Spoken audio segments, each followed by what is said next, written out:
Class 9 chapter 9 circles exercise 9.3 का question number 4 है। In figure 9.25 angle A B C ये 69 दे रखा है। एंगल ए सी बी वो 31 डिग्री दे रखा है और हमने बी डी सी निकाला BDC। ठीक है, कोई बात नहीं, निकाल देंगे। पहले सुन लो, निकालेंगे कैसे बाद में लिख के बताएंगे। ABC ट्रायंगल आपको दिख रहा होगा, ABC ट्रायंगल आपको दिख रहा होगा जिसमें एंगल ABC मतलब B दे दिया, ABC ट्रायंगल में एंगल C दे दिया, बचा एंगल A जो कि निकल जाएगा कैसे 69 प्लस में 31 और 69 प्लस में 31 ये हो गया 100 और ये कितना आ जाएगा, ये 80 आ जाएगा भाई, 80 डिग्री। कैसे? एंगल सम प्रॉपर्टी की हेल्प से। तीन एंगल में से दो एंगल दे रखे हैं तो तीसरा एंगल आ जाएगा। तीन एंगल्स का सम कितना होता है, 180 डिग्री होता है।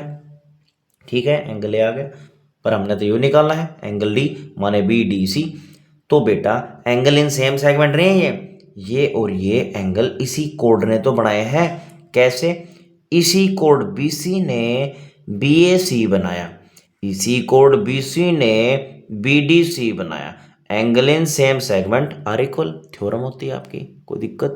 चलते हैं अब इसको लिखने की तरफ। सबसे पहले तो बेटा क्वेश्चन की स्टार्टिंग गिवन से होती है। ज्योमेट्री के जितने भी क्वेश्चन होते हैं गिवन टू प्रूव फाइंड ये सब लिख दिया करो। गिवन में क्या लिखूंगा, जो क्वेश्चन में है वही देख के लिख दूंगा। क्या है भाई, angle ABC 69 degree, angle ACB 31 degree.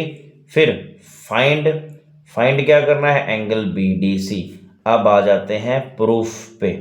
ठीक है भाई, प्रूफ पे क्या कहता है प्रूफ कि in triangle ABC angle A angle B angle C 180 degree reason angle sum property of triangle. ठीक है, एंगल A तो नहीं पता हमने, पर B तो पता है 69 डिग्री, C तो पता है 31 डिग्री। इन्हें जोड़ेंगे ना अपन तो बन जाएगा भाई 69 70 100 डिग्री। तो एंगल A कितना हो जाएगा, एंगल A बेटा हो जाएगा कितना हो जाएगा, 180 में सो जाओगे तो 80 डिग्री 80 डिग्री। मैं यहाँ मेंशन भी कर देता हूँ इसको, अच्छा लगेगा। बेटा ये 80 डिग्री है ना, तो ये भी 80 डिग्री हो जाएगा। यहाँ मैंने मेंशन कर दिया, अब यहाँ लिख के दिखा देता हूँ। Angle A angle D is equal to 80 degree. क्यों? Angles in same segment are equal कोई दिक्कत। तो एंगल A और एंगल D बराबर है 80 डिग्री, और वही तो उसने बोला था एंगल BDC। चाहो तो आप ऐसे लिख दो, angle BDC is equal to 80 degree. जय बाबा की।